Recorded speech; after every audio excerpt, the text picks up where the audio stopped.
10:06 on 95.3 WBEV, powered by Daily Dodge. Welcome into today's community comment. I'm your host, Kevin Haugen. It's my pleasure to welcome into our Daily Dodge TV studio this afternoon our guest here on Community Comment today. Joining us on the program is Dodge County Board Chairman Dave Frohling. Dave, thank you so much for coming in today. You're welcome. Pleasure to be here. And again, Community Comment is brought to you by Professional Floor Covering and Abbey Design Center located at 713 Park Avenue in Beaver Dam. They have a excellent selection of showers and tubs. Let their team help you design a shower you can unwind and relax in, from color and material choice to size and arrangement.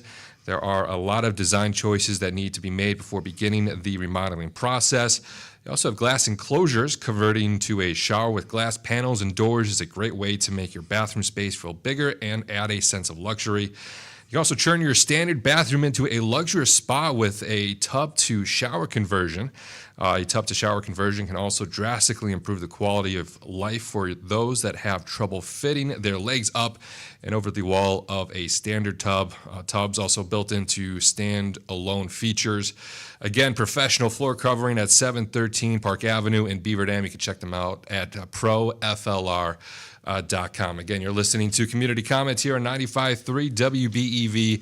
Our guest, Dodge County Board Chairman Dave Frohling, here on Community Comment today. And if you have a question for the Dodge County Board Chairman, you can call the program at 885-4446 or you can text questions in at 887-9595. Again, you can call 885-4446 or text 887-9595 if you have a question for our guest today with Dodge County Board Chairman Dave Frohling. And Dave, I selfishly wanted to bring you on because I have not been doing a very good job as a news reporter here for the greater Dodge County area and have not been as tuned in as I would like to be with what has been happening on the Dodge County floor here last couple of months. Obviously, I don't believe there was a meeting in January or there February. I think it was a light agenda, so kind of a light start to 2025. But there's still some important things that are happening at the Dodge County level here that we would like to discuss with our guest here today. But before we do that, I would like to just sort of spend just a very quick moment allowing you to discuss sort of your history on the Dodge County Board, just how long you've served, your steps. Obviously, you've been, this is your second tenure as second term as chair. Second term as Dodge County Board Chair. But just sort of talk about the district you represent and how long you've been on the board and just what your roles are as Dodge County Board Chairman and what you do. Well, I was appointed to the board in 2003 when my neighbor, Tom Finnell, resigned. Been elected since. I actually live in the city of Watertown, but since I farm and that I have a lot of rural interests, and so I'm able to represent both the rural areas and the city areas. Been on the board for quite a few years. Spent a bunch of time as chair of finance and first vice chair of the board.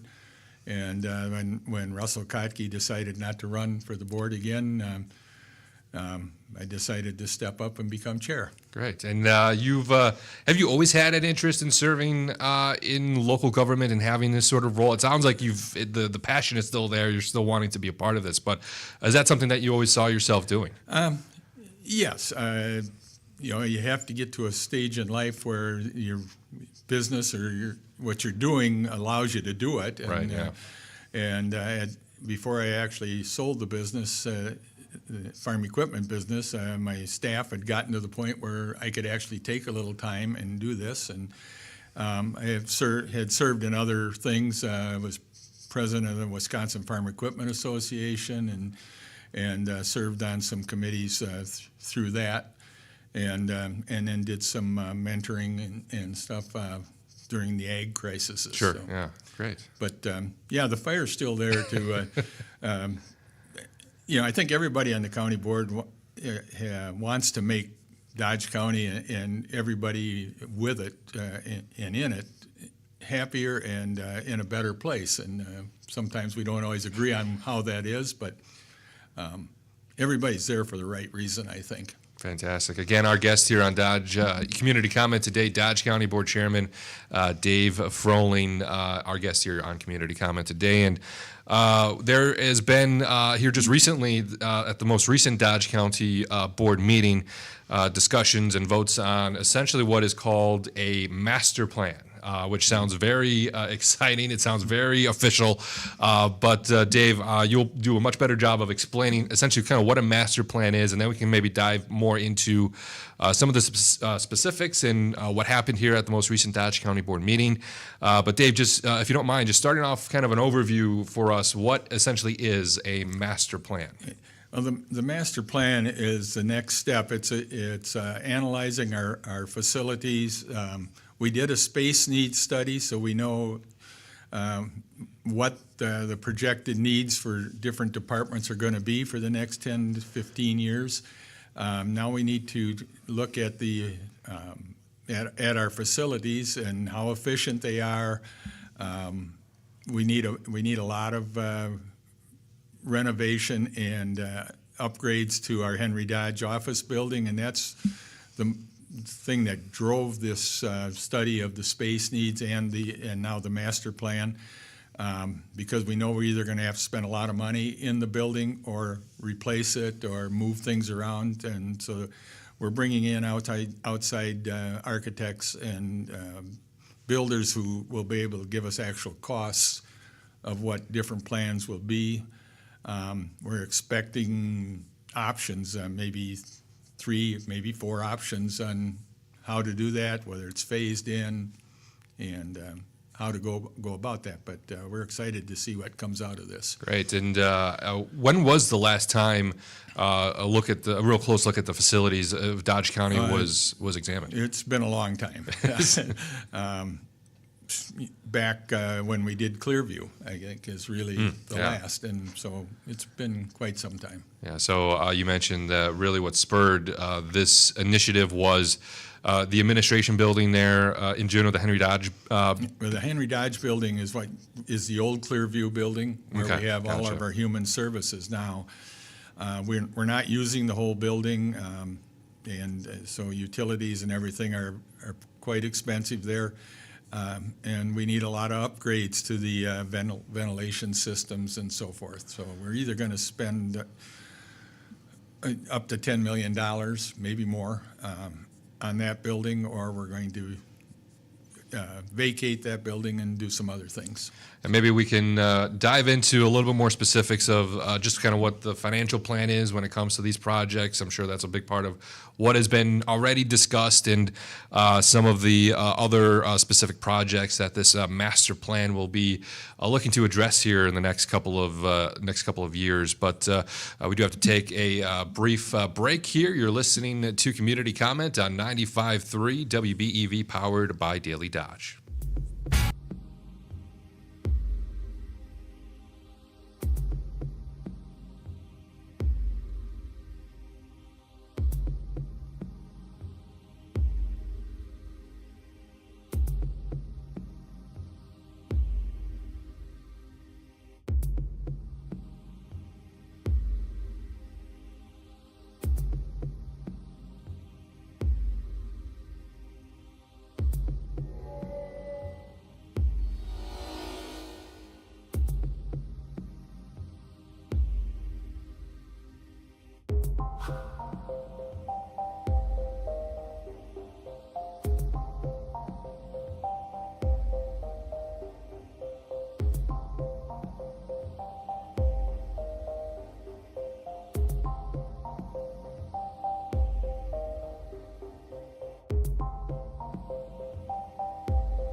We get the proposals, we open those, and we look at the proposals and rate them before we know what the cost is. We don't open their bid until after we rate them.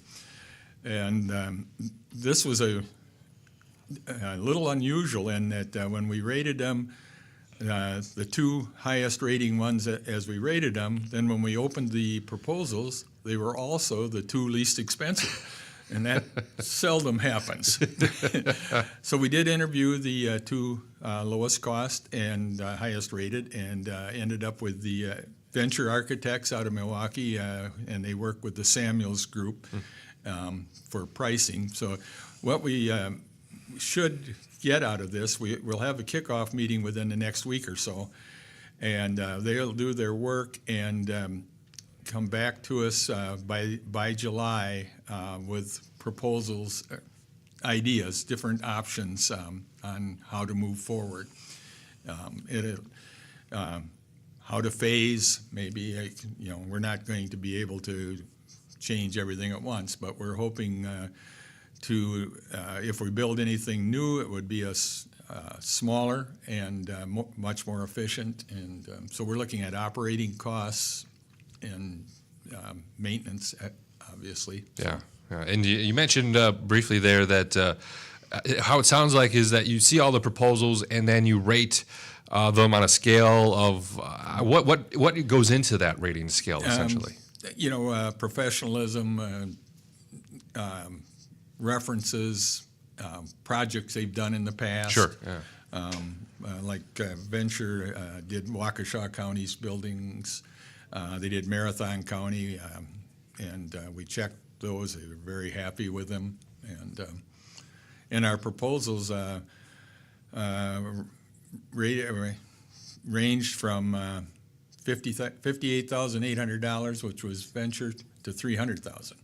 Okay. So they were all over the board when we opened, but we felt this would be our best option. So. Yeah, and you've been on the county board a long time. How you mentioned the rarity of is when you have a lot of times they call RFPs, requests for proposals.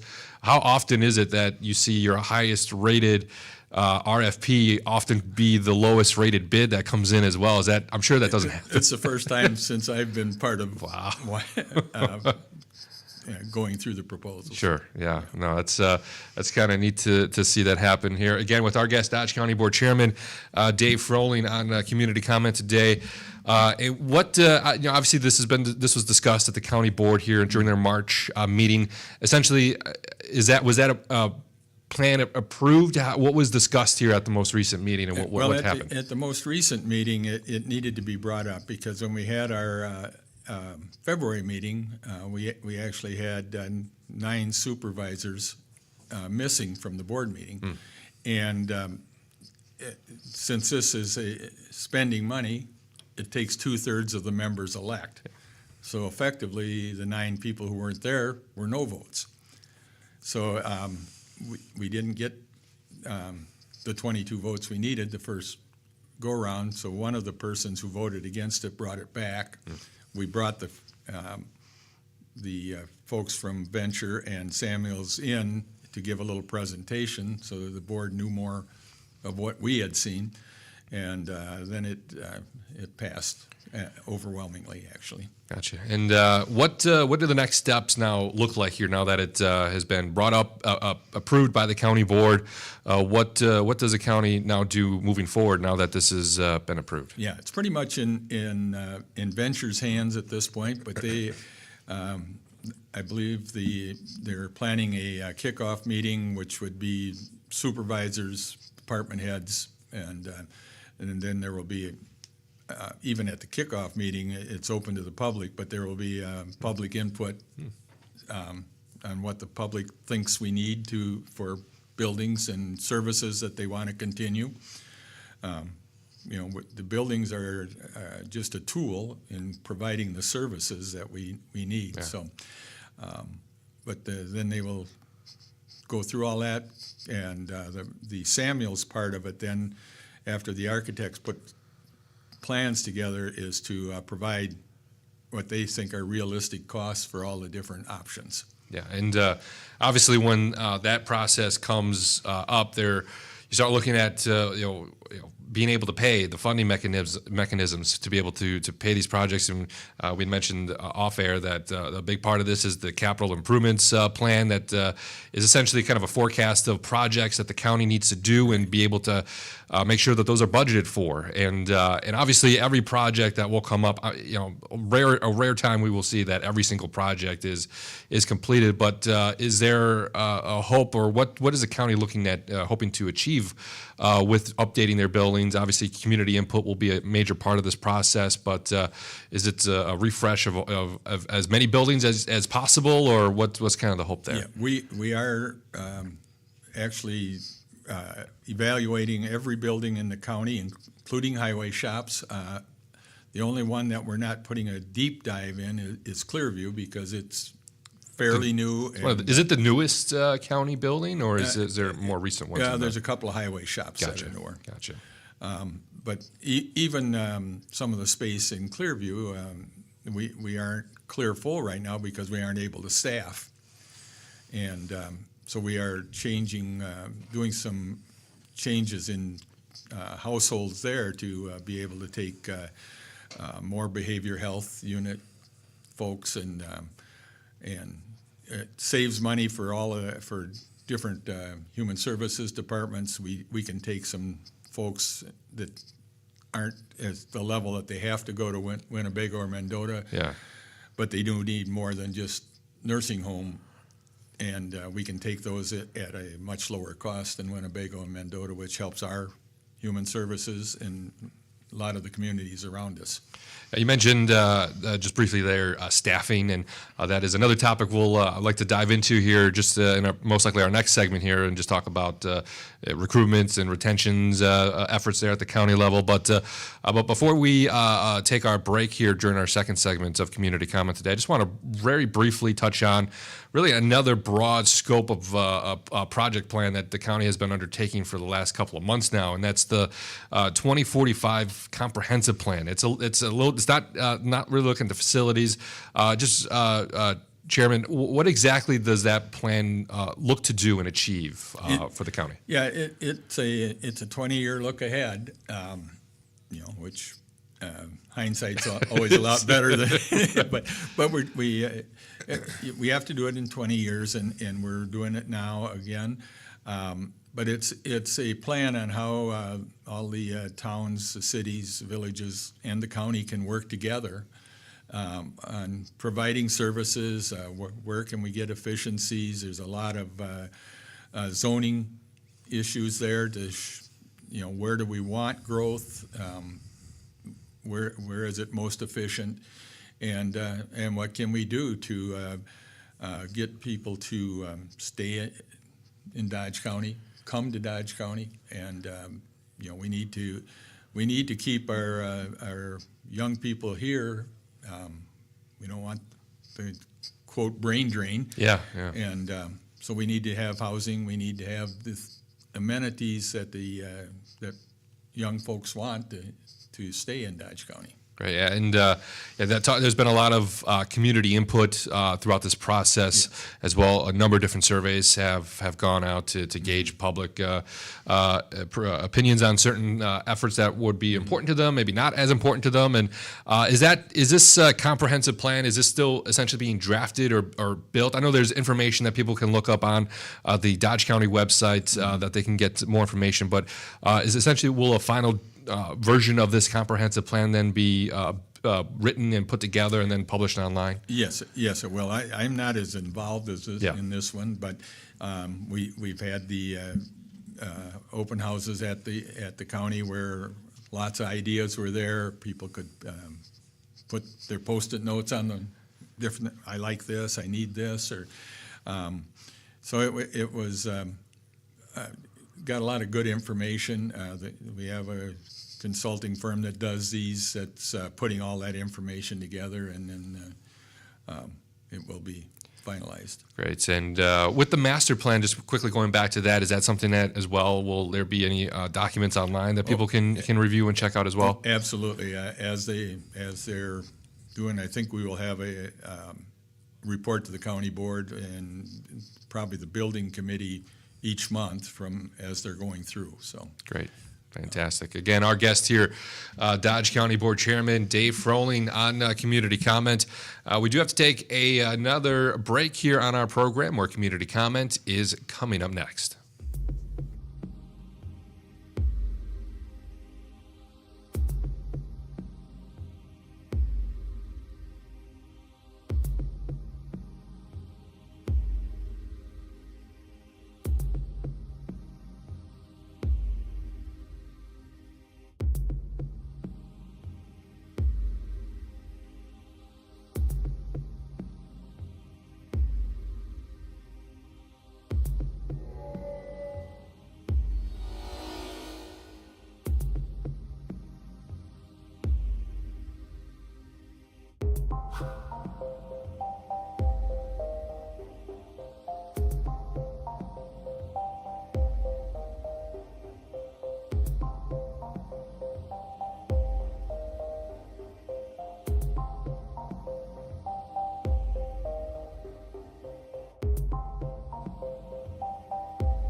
10:36 on 95.3 WBEV, powered by Daily Dodge. Today's community comment is brought to you by McKinstry's Home Furnishings. You can check them out at McKinstry'sHomeFurnishings.com. They have, of course, excellent picture framing services. McKinstry's Home Furnishings stocks a large selection of picture frame moldings and conservation mattings and glass. This ensures prompt and proper professional framing of your needlework, family photos, wedding pictures, oil paintings, wildlife prints, and award certificates. They even framed a guitar. Best of all, you'll be amazed at the low everyday prices. Let McKinstry's sales designers help you select just the right frame and matting to enhance the beauty of your artwork as well as your home. Take the frameable pieces to McKinstry's Home Furnishings. You'll be very happy you did. Of course, you can find McKinstry's Home Furnishings in downtown Beaver Dam on Front Street under the red awning. Again, their website is McKinstry'sHomeFurnishings.com. And you're listening again today here on Community Comment with Dodge County Board Chairman Dave Frohling, our guest here today. The phone number to get into the program, again, 885-4446. You can text 887-9595 if you have a question for Dodge County Board Chairman Dave Frohling. And Dave, want to spend a few minutes here during our third segment today here on Community Comment, talking about really not just an issue that Dodge County is facing. I mean, you look everywhere. This is something that this is counties, businesses, and company everywhere are dealing with similar issues, and that's really employee recruitment and keeping employee retention and keeping quality staff in the door and bringing in quality staff and make sure Dodge County people are working in Dodge County. That's also very important, and an effort that the folks at the Dodge County level are very focused on and making sure that happens. Dave, just talk us through the last couple of years. I know COVID has really impacted a lot of this too. I hear a couple of years post-COVID, we're still talking about it, but just where is Dodge County now here in 2025 when it comes to staffing levels and bringing in employees to the county level? I'll talk about a couple of different things. One is recruitment at Clearview to bring people in, and we've worked with the State Department and hiring agencies to bring in Filipino workers. Yeah, I remember that. And we've got a fairly significant group approved, and they're all trained over there and speak English and do very well. Problem is they put a moratorium on how many visas, and now we're competing with Japan is paying more money for the Filipinos to go there than we are. So, but I think that's still a part of what the staffing level will help. I'm sorry to interrupt, but that is a program that's offered in similar counties. Is that what I remember correctly? Yes. You saw similar counties do. Yeah, Barron County has done it successfully. A couple other counties at a smaller level. We put in for 96. I think we will get 32 in the first group, but they're not here yet, and we were hoping that they would be by now. Yeah, and this is something that's been discussed for a while now. I remember you bringing this up a year or so ago at Economic Luncheon here. I believe that was held in Beaver Dam not too last year, and just talking about this. And it's still these processes are slow. It's something that takes a while to get off the ground. And it's all government approved, federal government approved, and it's part of their plan to have planned immigration. So. Yeah. The other thing is we have a couple, we have the first one here and a couple more coming, refugees from Ukraine. The first one's here, very hard worker, but English issues, so they got to be able to pass the CNA tests here, and it's only done in English, and so they need to work on it, but we have some help coming that way. Other areas that have been a concern, we have Cameron hired, so we're almost 2 years into that now, but as the county administrator, but finance director has been an issue. we hired that did not necessarily work out, so we are back in the market for that. Between the fact that we don't have the finance director and now our IT director has moved on to Walworth County, it allows us to tweak the job descriptions and allow us to hopefully acquire a more multifaceted candidate that will be able to help us in a wider area. Yeah. And that would allow us then to consolidate some departments, hopefully become more efficient, less people at the management level and more people that are customer facing. And so that's our focus right now, is going that way. And that and that recruitment component, that's not an easy thing to do, because obviously there are other openings, and you're competing with aggressive salary bonuses and other counties that may be having other bonuses or other incentives to have them apply and go there for jobs. So that certainly makes things definitely challenging to fill these important roles in the county. You mentioned finance director. That's something that the county is currently looking at filling. They will start the process for IT director, going through and looking at replacing that role here pretty soon. And there's been a couple of turnover when it comes to top level positions here at the Dodge County Board. You mentioned Cameron Clapper, who replaced Jim Milkey as Dodge County Administrator. Now, is it 2 years we're coming up on here? Almost 2 years. 2 years of him in the role there. And we saw the county clerk, Karen Gibson, longtime Dodge County clerk. She resigned or retired here last year. And now Danielle Van Echtern has stepped into that role. We also saw that with the Dodge County Treasurer position. So there's been a lot of long-time institutional knowledge that Dodge County has had at those positions that is turned over, and now you welcome in new faces, new people, and it's something we mentioned off air.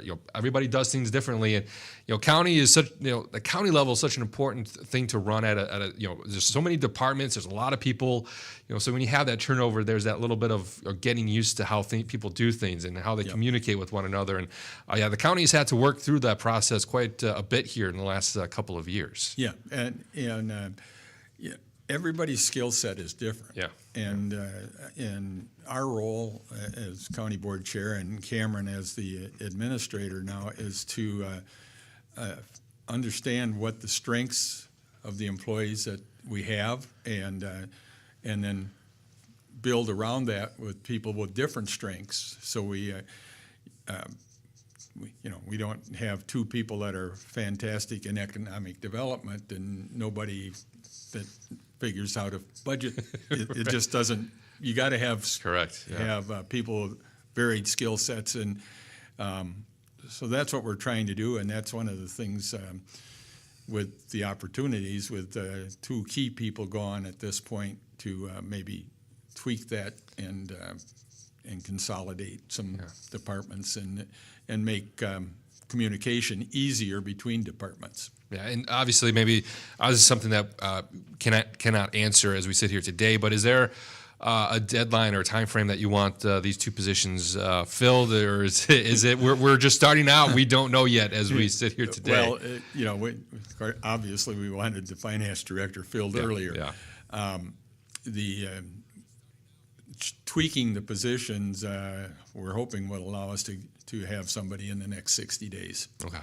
Yeah, and with IT directors, that obviously some of that would fold together. We have great staff in the IT department.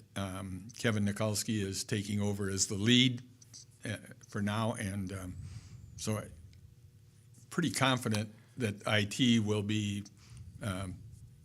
status quo moving forward. Everything's a go. Yeah, even though the director has left. So moving into different jobs, it's in good hands when that departure takes place. And again, hopefully those the key roles can be filled here in the short interim here. And our guest here today on Community Comment, Dodge County Board Chairman Dave Frohling. We do have to take another break.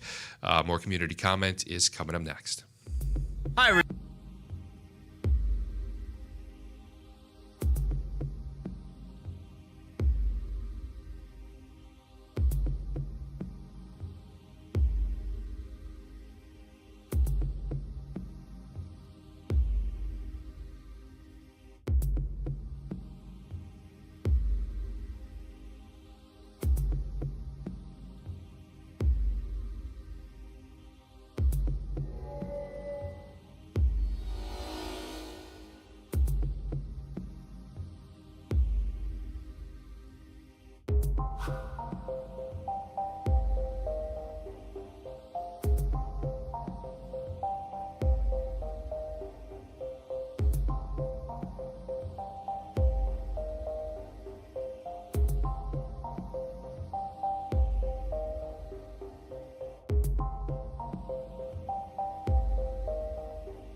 Welcome back into Community Comments here on 95.3 WBEV, powered by Daily Dodge and streaming on Daily Dodge TV.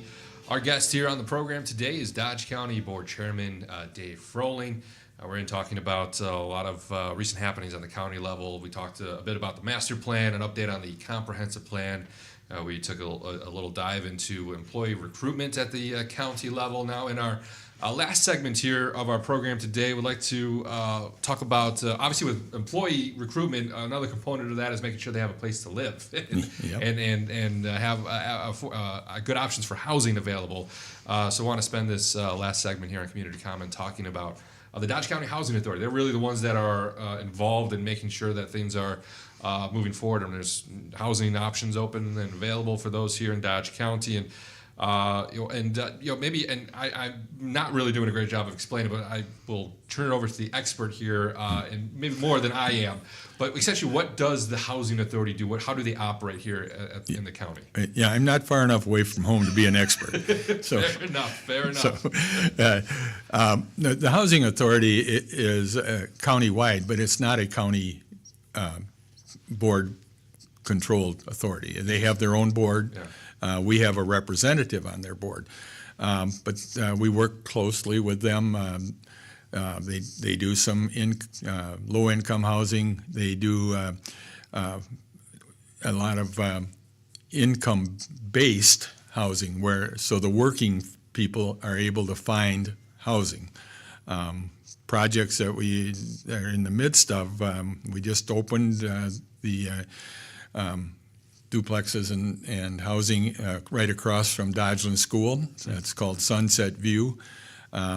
There's 30 units there. We're about half full right now. It takes a process to get everything through, but we planned to be full by the end of May with all of those. We have a waiting list, and it's just working through. Yeah. What we're still working on is the project in Lowell, which is a 10-unit housing project with daycare embedded. Wow. And it's kind of a unique program. I know that we've done a lot of the legwork. Donna Brown at the Housing Authority has been working very hard on this, and to the point where once we're done, that's assuming we're going to get it done, that they're already asking us to try to replicate in other areas of the state. So we're on the cutting edge here. There'll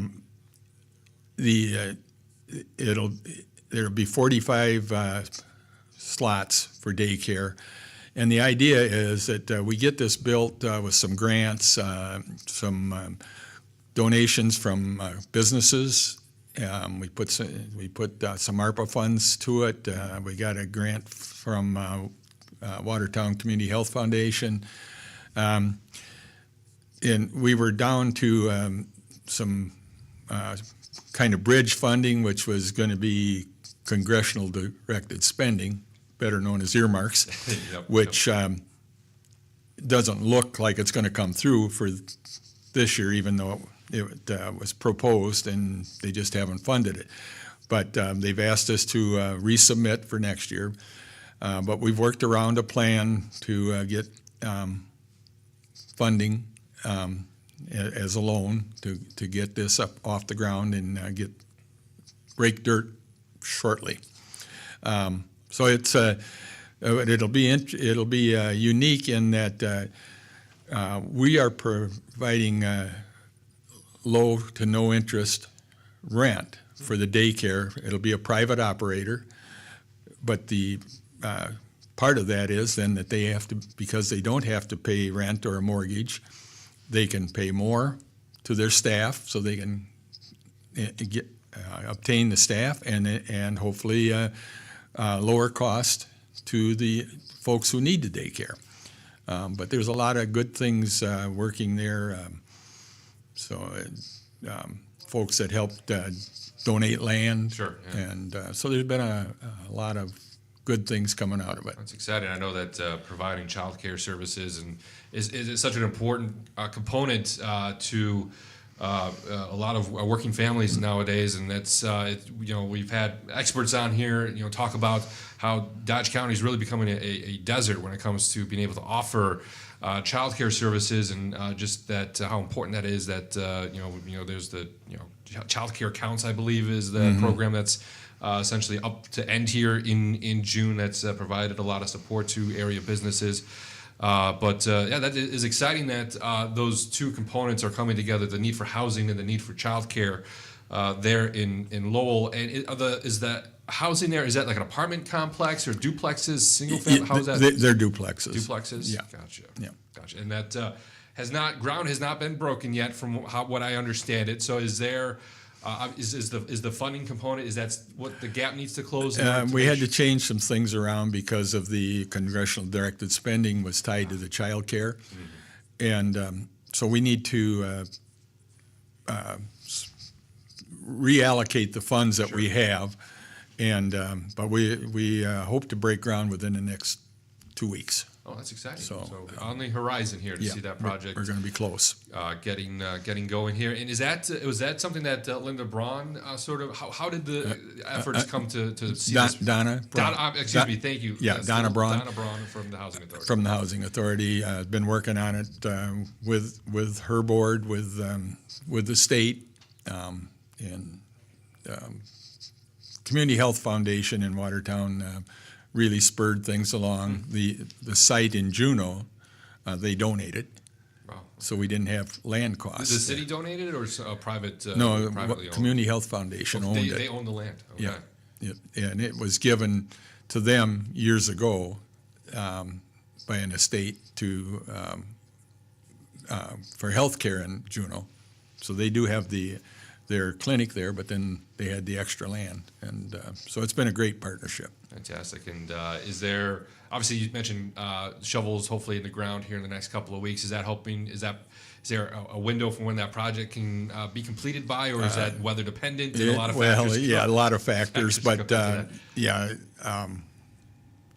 I would hesitate to put a date because we've had some holdups already. Jinx it at this point. But we have the builders all ready to go and all of that. So I would hope that this summer the child care part will be ready. Fantastic. Now, has the county seen other areas of the county that are looking at other spots for potential housing projects or anything that they're hoping to get off the ground here? Yeah, we've developed kind of a similar to a revolving loan fund where, but it's more of a grant from the county to different municipalities. We just started that.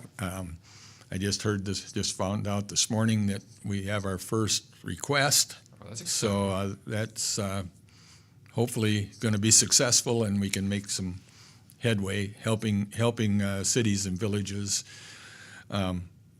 with what the last step is to get a project going. Fantastic, and I'm sure we'll hear updates and hopefully get more updates about the housing project. The housing project in Lowell, does that have like an official name yet, or is that not? We're not at that process. No, yet. I don't think it's been named. Okay, so I still want to keep referring it to as the Lowell Housing Project, but I'm sure we'll get more updates from Donna Braun when that process. She invited us out to the Juneau. Across from the Dodgeland project, which was great to be able to be there. Yeah, Wally was there, and that's right. Wally was on scene reporting for us and got there, so I'm sure we'll be on scene as well when that Lowell housing project is completed, and we'd love to report that project being completed. But we are quickly running out of time here on Community Comment today. I want to thank again our guest here for joining us on the program this morning, Dodge County Board Chairman Dave Frohling. Dave, thank you again so much for coming on Community Comment. You're welcome. Appreciate the opportunity. And that will do it for today's Community Comment.